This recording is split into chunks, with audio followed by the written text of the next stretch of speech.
బాలీవుడ్ లో star hero Aamir Khan career లో log on సినిమాకు ఎంత ప్రత్యేకత ప్రాముఖ్యత ఉందో మనందరికీ తెలుసు. ఆ సినిమా ఎంత పెద్ద హిట్ అయిందో కూడా అందరికీ తెలుసు. లాగాన్ సినిమా టైంలో ఆమీర్ ఖాన్ వరుస ఫ్లాపుల్లో అయితే ఉన్నారు. అప్పుడు తీస్తున్న లాగాన్ కూడా ఫ్లాప్ అయితే అదే లాస్ట్ సినిమా అనే స్టేజ్ లోకి వచ్చేసారు. సినిమా కథ నచ్చి ఆ సినిమా చేయడానికి ఒప్పుకున్నప్పటికీ కూడా ఆయన్ను చాలా మంది లాగాన్ విషయంలో భయపెట్టారని రీసెంట్ గా ఒక ఇంటర్వ్యూలో ఆమీర్ ఖాన్ తెలిపారు. ఏ ధైర్యంతో ఈ సినిమా చేస్తున్నావు, ఎందుకు ఇలాంటి మూవీ తీస్తున్నావు, సినిమా ఒక్కరోజు కూడా ఆడదని అందరూ అన్నారని ఆమీర్ ఖాన్ ఆ ఇంటర్వ్యూలో తెలిపారు.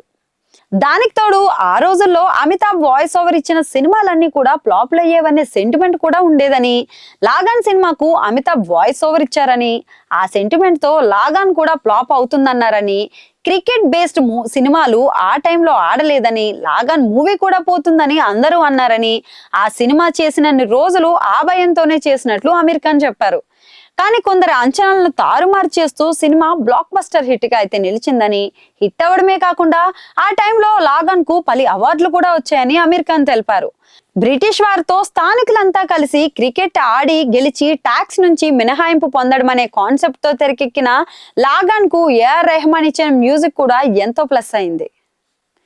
ఇక ఆమీర్ ఖాన్ సినిమాల విషయానికి వస్తే ఆయన నుంచి హిట్ సినిమా వచ్చి చాలా రోజులు అవుతుంది. ఆయన నుంచి పీకే, దంగల్ తర్వాత మళ్ళీ ఆ రేంజ్ సినిమాలు వచ్చింది అయితే లేదు.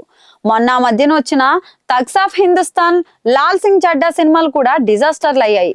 ఇప్పుడు ఆమీర్ ఖాన్ 1947 నేపథ్యంలో మరొక ప్రయోగానికైతే రెడీ అయ్యారు.